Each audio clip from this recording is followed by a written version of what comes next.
कहानी की शुरुआत होती है साइबेरिया के एक दूर दराज जेल से। यहाँ कई जर्मन सिपाही एक लाइन में खड़े नजर आते हैं। दरअसल वर्ल्ड वॉर 2 के खत्म होने के बाद रशिया ने अनेक जर्मन सोल्जर्स को कैद कर लिया था और उनसे कोयले की खदानों में दिन रात काम लिया जाता था। अलग बात ये थी कि जेल की सुरक्षा इतनी सख्त नहीं थी, लेकिन फिर भी कोई यहाँ से भागने की सोचता भी नहीं था, क्योंकि इसके चारों तरफ ही बर्फ थी। ये जेल इंसानी बस्ती से हजारों किलोमीटर दूर थी और अगर कोई भाग भी जाता तो साइबेरिया की जमा देने वाली सर्दियों में जिंदा बचना नामुमकिन था। इसीलिए कोई भी कैदी यहाँ से भागने की सोच भी नहीं सकता था। इसी जेल में एक कैदी था, क्लेमेन फुरेल, जो दिमाग से बहुत तेज था। उसकी 25 साल की सजा थी, लेकिन वो अपनी जिंदगी का इतना बड़ा हिस्सा यहाँ बर्बाद नहीं करना चाहता था। उसका सिर्फ एक ही सपना था, भाग के अपनी बीवी और बेटी के पास लौट जाना। एक दिन उसे मौका मिल गया। वो चुपके से कोयला ले जाने वाली एक मालगाड़ी में चढ़ गया और जेल से निकल पड़ा। जेल की दीवारों से बाहर आते ही जब उसने आसमान के नीचे चमकते सितारे देखे तो उसका दिल खुशी से भर गया। मगर ये खुशी ज्यादा देर न टिक सकी। कुछ दूर जाने के बाद ट्रेन रुक गई और जब उसने झांक कर देखा तो एक रशियन सिपाही बंदूक लेकर उसके सामने था। क्लेमेन पकड़ा गया और सजा के तौर पर उसे एक खुले हवा वाले सेल में बंद कर दिया गया। बर्फीली रात और तेज बारिश ने उसकी हालत खराब कर दी। 2 दिन तक उस सेल में रहने के बाद वार्डन उसके पास आया। बिना कोई शारीरिक सजा दिए बस इतना कहा, तेरे साथी तेरा इंतजार कर रहे हैं। जब क्लेमेन अपने साथियों के पास पहुंचा तो सब उसका गुस्सा निकालने के लिए लाठियां लेकर तैयार खड़े थे। उसके भाग जाने के चक्कर में पूरे ग्रुप को 2 दिन से भूखा रखा गया था। साथी उस पर टूट पड़े और इतना मारा कि उसे अस्पताल में दाखिल करना पड़ा। वहाँ का डॉक्टर भी एक जर्मन कैदी था। होश में आते ही क्लेमेन ने डॉक्टर से कहा कि वो फिर से भागना चाहता है और मदद चाहिए। डॉक्टर उसकी हिम्मत देखकर हैरान हुआ, लेकिन समझाया कि यहाँ से जिंदा निकलना नामुमकिन है। बाहर की ठंड इंसान को पल भर में मार सकती है। फिर भी उसने एक सच बताया। उसने कहा कि जो लोग यहाँ कोयले की खदानों में काम करते हैं उनकी मौत वैसे भी तय होती है, क्योंकि हवा में ज्यादा कार्बन होने से कैंसर जैसे मर्ज लगते हैं। डॉक्टर ने कहा, तुम्हें एक आखिरी कोशिश जरूर करनी चाहिए। उसने अपने सारे गर्म कपड़े, जूते और जरूरी सामान क्लेमेन को दे दिया, साथ ही एक बंदूक भी, ताकि जरूरत पड़ने पर अपनी हिफाजत कर सके। दरअसल डॉक्टर खुद भी भागने का इरादा रखता था, लेकिन 1 हफ्ते पहले उसे पता चला कि उसके पास कैंसर की वजह से बस 1 महीना बचा है। उसने एक लंच बॉक्स क्लेमेन के हाथ में दिया और कहा, अगर तुम बच गए तो मेरी फैमिली को ये दे देना और कहना मैं इस दुनिया में नहीं रहा। इस बार क्लेमेन ने ट्रेन का सहारा नहीं लिया, बल्कि पैदल रात भर चलता रहा। सुबह होने पर भी उसने कदम नहीं रोके, क्योंकि डर था कि रशियन सिपाही पीछे होंगे। वार्डन को जब उसके भागने की खबर मिली तो वो सीधा डॉक्टर के कमरे में पहुंचा, लेकिन डॉक्टर ने पहले ही अपनी जान ले ली थी, क्योंकि उसे मालूम था कि क्लेमेन के भागने पर वार्डन उसे बहुत ज्यादा जलील करेगा। इसके बाद वार्डन ने अपने सिपाहियों को क्लेमेन को पकड़ने के लिए भेज दिया। क्लेमेन की तलाश में लोग भेजे गए और हुक्म था कि उसे जिंदा वापस लाया जाए, मगर कई दिन तक ढूंढने के बावजूद उसका कोई पता नहीं चला। उसकी किस्मत का फायदा ये था कि बर्फ गिरने की वजह से उसके पांव के निशान मिट गए थे, जिससे उसे ढूंढना मुश्किल होता गया। लोगों को यकीन हो गया कि वो ठंड में मर चुका होगा, लेकिन वार्डन का कहना था कि क्लेमेन बहुत ताकतवर है और ऐसे ही नहीं मरेगा, इसलिए उसने तलाश जारी रखने का हुक्म दिया। इधर क्लेमेन पूरी हिम्मत से बर्फ का तूफान चीर कर आगे बढ़ रहा था। जेल से भागने के 9 दिन बाद उसे अचानक कुत्तों के भौंकने की आवाज सुनाई दी। पीछे देखा तो एक स्लेज उसकी तरफ आ रही थी। वो भागने ही वाला था कि वो स्लेज उसके पास से निकल गई। फिर उसकी आंख खुली। ये सिर्फ एक ख्वाब था। असल में वो 9 दिन से चल रहा था और उसका खाना खत्म हो चुका था। भूख और थकान ने उसका बदन कमजोर कर दिया था, लेकिन उसने हार नहीं मानी और आगे चलने लगा। कुछ दिन बाद भूख से उसका जिस्म जवाब दे गया और वो बेहोश हो गया। कुछ घंटों बाद होश आया तो उसने अजीब सी आवाज सुनी। सामने एक सील थी। उसकी आंखों में उम्मीद जगी। उसने अपनी बंदूक निकाली और पूरी ताकत से गोली चलाई, मगर कमजोरी की वजह से गोली चूक गई और सील भाग गई। महीनों बाद जिंदा रहने का एक मौका मिला था और वो इसे खोना नहीं चाहता था। वो सील के पीछे भागा, लेकिन रास्ते में बर्फ टूटने से वो पानी में गिर गया और उसके पांव में चोट लग गई। फिर भी उसने हार नहीं मानी। आखिर उसने सील को दोबारा देखा और जैसे ही वो पानी में घुसने वाली थी उसने अपनी आखिरी गोली चलाई। इस दफा निशाना सही लगा। खुशी से उसने सील को काटा, अपना पेट भरा और थोड़ा आराम करके सफर जारी रखा। ये सफर में वो बिल्कुल अकेला था। चारों तरफ बस बर्फ ही बर्फ थी। अकेलापन दूर करने के लिए वो अपने आप से बातें करता, अपना हौसला बढ़ाता और रास्ता भूलने से बचने के लिए हमेशा कंपास का सहारा लेता। महीने बीत गए और लगभग 2 महीने चलने के बाद उसे एक छोटा सा दरख्त नजर आया। उसके लिए ये किसी खजाने से कम नहीं था। इसका मतलब था कि बर्फ का इलाका खत्म हो रहा है और जंगल शुरू होने वाला है। थोड़ी दूर चलने के बाद वो जंगल में आ गया। खौशी खौशी लकड़ियां इकट्ठी की, आग जलाई और महीनों बाद चैन की नींद सोया। मगर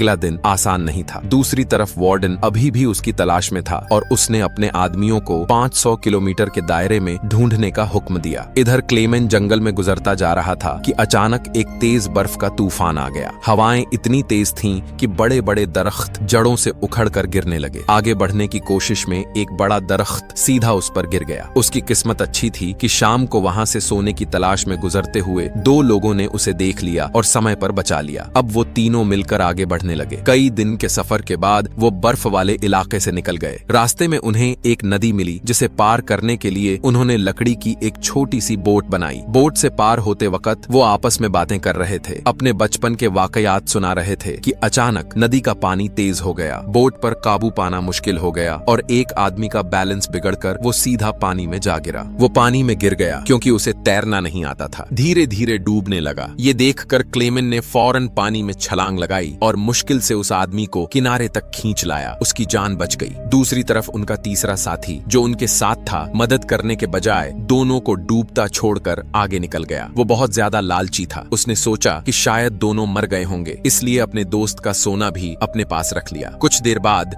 जब क्लेमेन और वो बचा हुआ आदमी टेंट तक पहुंच गए तो उस आदमी को अपने दोस्त पर बहुत गुस्सा आया। गुस्से में उसने बंदूक से गोली चलाकर अपने दोस्त को मार दिया। इसके बाद क्लेमेन और वो आदमी सामान उठाकर सफर जारी रखते हैं। वो दोनों महीनों तक इस उम्मीद में चलते रहे कि शायद कहीं इंसानों की बस्ती मिल जाए, मगर दोबारा सर्दी आ गई और चारों तरफ के जंगल बर्फ की सफेद चादर में ढक गए। उस आदमी का सामान बहुत भारी था, इसलिए बर्फ में चलना मुश्किल हो रहा था। क्लेमेन ने ये देखकर उसका बोझ हल्का करने की कोशिश की और कहा कि थोड़ी देर के लिए अपना सामान मुझे दे दो, मगर उस आदमी को शक हुआ कि शायद क्लेमेन उसका सोना लेना चाहता है। इस शक में उसने क्लेमेन पर हमला किया और उसे नीचे गिरा दिया। क्लेमे बेहोश हो गया। कुछ वक्त बाद जब क्लेमे होश में आया तो देखा कि भेड़ियों का एक झुंड उसकी तरफ आ रहा है। अपनी जान बचाने के लिए वो जल्दी से एक दरख्त पर चढ़ने लगा, मगर चढ़ते वक्त एक भेड़िए ने उसका पांव पकड़ लिया। दरख्त भी कमजोर था, बीच से टूट गया और क्लेमेन नीचे गिर पड़ा। उसे लगा कि अब तो मौत तय है। तभी अचानक गोली चलने की आवाज आया। उसने देखा कि कुछ भेड़िए मर गए हैं और जो जिंदा थे वो भाग गए। ये असल में इलाके के शिकारी थे जो उसकी मदद को आ गए। उन्होंने क्लेमेन को अपने गांव ले जाकर इलाज किया। सालों के बाद वो इंसानों की बस्ती तक पहुंच गया था। गांव वालों का प्यार देखकर उसे बहुत खुशी हुई। कुछ दिन वो गांव में रहा। लोग उसकी बहुत खातिरदारी करते रहे। फिर एक दिन गांव में एक खत आया जो किसी और का नहीं बल्कि वार्डन का था। उसमें लिखा था कि एक जर्मन फौजी हमारी जेल से भाग गया है और जो भी उसे पनाह देगा वो गद्दार समझा जाएगा। बीमार दिल के साथ क्लेमेन को गांव छोड़ना पड़ा, क्योंकि अगर वो रुकता तो वार्डन गांव वालों को सजा दे देता। जाने से पहले गांव वालों ने उसे खाना, सामान और एक शिकारी कुत्ता दे दिया। अब इस लंबी यात्रा में क्लेमेन का एक साथी बन गया था, इसलिए उसे अकेलापन महसूस नहीं हो रहा था। दोनों दिन रात चलते रहे। रास्ते में एक लकड़ी की फैक्ट्री नजर आई। कुत्ता खाना ढूंढते हुए फैक्ट्री की तरफ भाग गया। क्लेमेन उसे बचाने के लिए अंदर गया। वहां के कामगारों ने उसे पहचान लिया और मालिक के पास ले गए। क्लेमेन ने मालिक को अपनी पूरी कहानी सुनाई। सबको उस पर तरस आया। उसने खाना दिया और जर्मनी जाने वाली ट्रेन में बिठा दिया। क्लेमेन खुश था कि अब अपने घर के बहुत करीब है, मगर उसे ये नहीं पता था कि फैक्ट्री का मालिक उसकी खबर वार्डन तक पहुंचा चुका है। अब वार्डन अपने सिपाहियों के साथ स्टेशन पर उसका इंतजार कर रहा था। स्टेशन पर पहुंचने से पहले क्लेमेन ने दूर से रशियन फौजियों को देख लिया और मौका मिलते ही ट्रेन से कूदकर भाग गया, मगर बदकिस्मती से रशियन सिपाहियों ने उसे देख लिया और पीछा करने लगे। क्लेमेन ने पहाड़ी पार की, मगर अचानक वार्डन सामने आ गया। उसका दिल कांप उठा। उसे लगा कि सालों की मेहनत बर्बाद हो गई, मगर वार्डन उसे पकड़ पाता उससे पहले उसका कुत्ता वार्डन पर झपटा और काट लिया। इस तरह क्लेमेन को फिर भागने का मौका मिल गया। वो पूरी ताकत से भागा, मगर पीछे से गोली चली। उसने मुड़कर देखा तो अपने कुत्ते को मरा हुआ पाया। दिल टूट गया, मगर रुका नहीं। उसने एक पुल पर चढ़कर नीचे से गुजरती ट्रेन पर कूद लगाई और फिर बच निकला। दिन गुजरने लगे। क्लेमेन आहिस्ता आहिस्ता अपनी मंजिल की तरफ बढ़ता रहा। क्लेमेन को जेल से भागे हुए 7 साल हो चुके थे। अब वो सेंट्रल एशिया के एक गांव के मेले में घूम रहा था। मेले में उसने खाने पीने की बहुत सी चीजें देखी। उसका दिल बहुत कुछ खाने को चाहता था, मगर जेब खाली थी, इसलिए दिल पर पत्थर रखकर आगे निकल गया। तभी उसकी नजर 2